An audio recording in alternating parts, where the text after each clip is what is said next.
Bapak, Ibu, dan saudara dikasihi Tuhan Yesus, saya mau membagikan firman Tuhan di dalam kitab Yunus.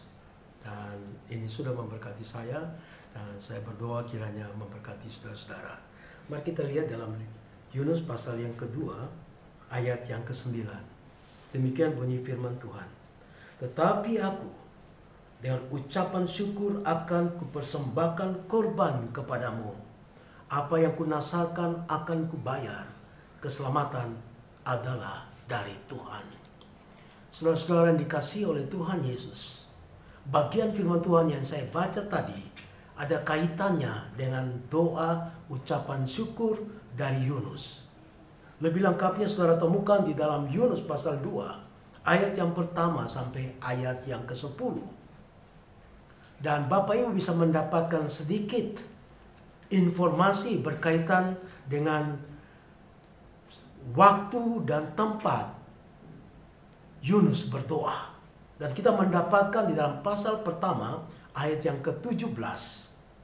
Ayat 17 dari pasal pertama dari kitab Yunus berkata demikian. Maka atas penentuan Tuhan datanglah seekor ikan besar yang menelan Yunus. Dan Yunus tinggal di dalam perut ikan itu 3 hari 3 malam lamanya. Jadi saudara, doa daripada Yunus tidak berada dalam satu tempat yang sangat menyenangkan. Seperti misalkan saudara berdoa di gereja saudara, atau saudara berdoa di tempat yang nyaman bagi saudara, di mana saudara bisa berdoa dengan baik karena saudara hatinya senang, dan saudara mungkin dapat berkat banyak daripada Tuhan, dan saudara bisa berdoa dengan baik.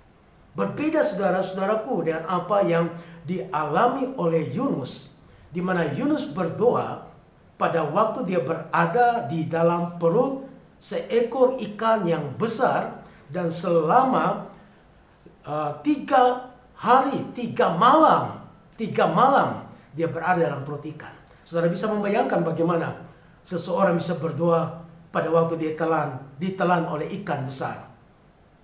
Dan bagaimana dia berada di dalam perut ikan yang besar ini. Tidak ada AC di situ. Tidak ada tempat yang menyenangkan bagi dia. Jadi suatu tempat yang digambarkan sebagai satu tempat yang penuh dengan kegelapan. Satu dunia yang baru. Dan belum pernah saya pikir Yunus berada dalam tempat seperti itu. Tetapi Yunus dalam situasi tempat yang tidak memungkinkan dia untuk bisa berdoa.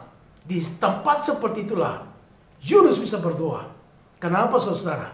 Karena Yunus dikejar oleh satu kejadian di mana Yunus meninggalkan Tuhan. Yunus meninggalkan perintah Tuhan. Yunus diminta Tuhan untuk pergi ke Niniwi. Tetapi dia tidak pergi ke Niniwi. Dia melarikan diri jauh daripada Tuhan. Dan mengadakan satu perjalanan pelayaran yang jauh. Tetapi Tuhan mencari Yunus dan menemukan Yunus. Itu menggambarkan saudaraku bahwa Tuhan selalu mencari setiap orang, baik yang percaya kepada Tuhan Yesus. Tuhan terus mencari pada waktu dia meninggalkan Tuhan, jauh dari hadapan Tuhan, melakukan banyak kesalahan-kesalahan.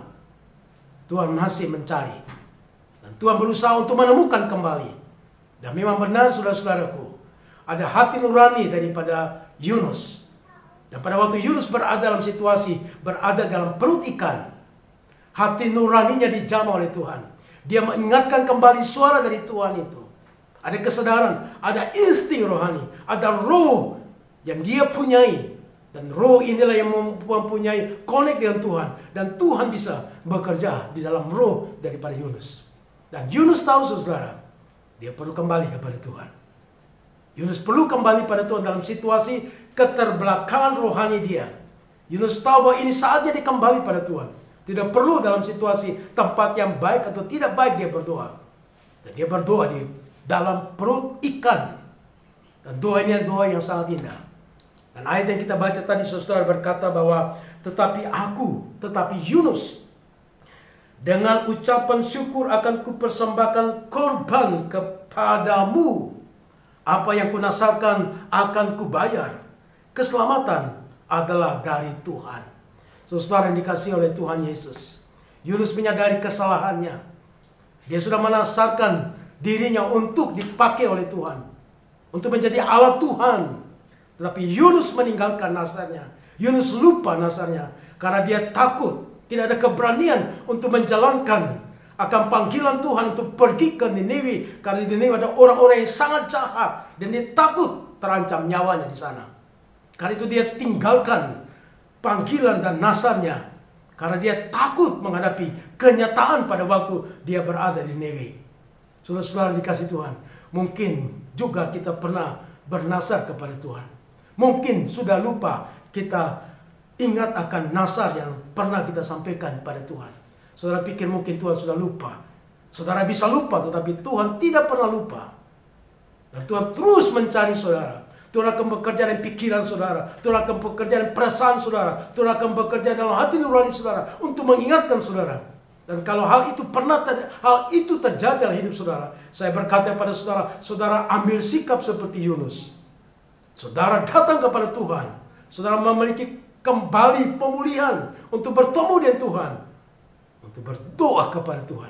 Karena doa adalah satu-satunya cara yang terbaik untuk memiliki hubungan dengan Tuhan. Saudara bisa berbicara dengan jujur, sejujur-jujurnya kepada Tuhan. Karena Tuhan tahu isi hati saudara. Tuhan tahu pikiran saudara. Dan itu bisa saudara nyatakan sepenuhnya melalui doa saudara. Saudara, saya tidak tahu nasar apa yang pernah saudara sampaikan.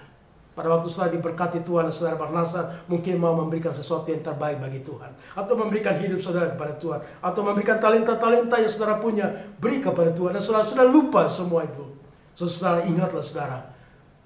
Kita harus melihat itu. Bahwa apa yang telah kita nasarkan kepada Tuhan, kita harus tepati semua nasar-nasar yang pernah kita sampaikan pada Tuhan. Kalau saudara mau memuji Tuhan, saudara bernasar untuk menjadi pemimpin pujian di gereja, ingatlah kembali nasar itu. Dan kembalilah datang berlutut dan berdoa kepada Tuhan. Dan Yunus berdoa kepada itu. Dia ingat bahwa dia pernah bernasar. Dan dia mau mempersembahkan dengan penuh ucapan syukur. Apa yang telah dia nasarkan kepada Tuhan. Dia mau bertanggung jawab. Dia mau kembali untuk melaksanakan akan semua nasar. Dan itu sebagai satu persembahan syukurnya kepada Tuhan. Untuk mempersembahkan kembali apa yang telah ia nasarkan kepada Tuhan. Saudara, ini doa yang paling indah daripada Yunus. Yunus melakukan kesalahan.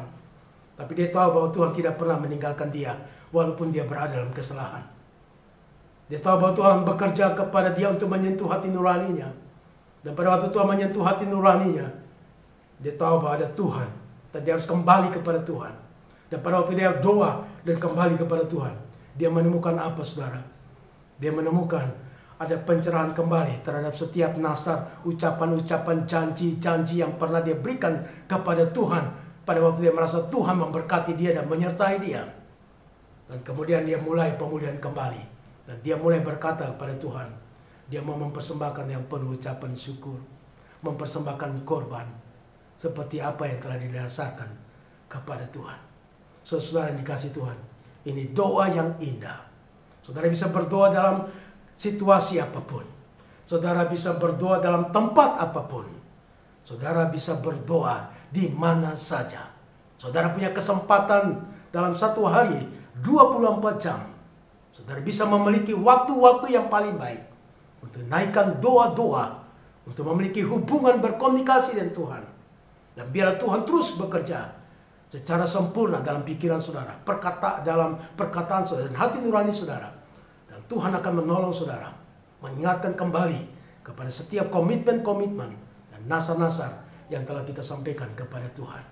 Dan apa yang terjadi bagi Yunus, saudara-saudara dikasih Tuhan. Maka Tuhan memerintahkan ikan yang besar itu untuk memuntahkan kembali Yunus ke darat. Ini hal yang luar biasa. Tuhan bertindak pada waktu kita menyadari sesuatu janji kita kepada Tuhan yang sudah kita lupakan. Tapi kita mulai kembali pada Tuhan. Naikkan doa, memulihkan kembali hubungan dengan Tuhan. Berkomunikasi dengan Tuhan. Dan kemudian setelah itu apa yang Tuhan lakukan? Tuhan akan bertindak. Dan Tuhan akan menolong. Menyelesaikan persoalan yang terbesar yang dialami oleh Yunus. Di mana Yunus sebenarnya dekat dengan kematian. Dia berada di dalam dasar bumi yang paling dalam. Dan dia berada dalam gulungan arus. Dan dia tidak bisa menemukan jalan keluar. Karena dikatakan firman Allah, pintu belakang tertutup. Sehingga dia tidak bisa terhindar dari kondisi seperti itu. Tapi dalam situasi yang tidak mungkin bagi Tuhan. Kenapa itu bisa terjadi, saudara? Itu bisa terjadi karena kita kembali datang kepada Tuhan. Kita kembali dengan doa dan berseru kepada Tuhan. Dan kembali mengingatkan bahwa mau memberikan yang ucapan syukur, setiap korban syukur kepada Tuhan, sesuai dengan nasar-nasar yang telah kita pernah ungkapkan kepada Tuhan. Dan Tuhan akan melakukan mujizat dan tindakan Tuhan yang berkuasa di dalam seluruh hidup kita. Biar firman Tuhan yang menguatkan Bapak Ibu. Dan saya mengajak untuk Bapak Ibu dua hal tadi. Yang pertama, berdoa dalam situasi apapun, di tempat apapun. Dan yang kedua, saudara harus naikkan ucapan syukur di dalam memberikan persembahan korban kepada Tuhan sebagai nasar yang telah saudara sampaikan pada Tuhan. Tuhan Yesus memberkati kita sekalian. Salam. Haleluya.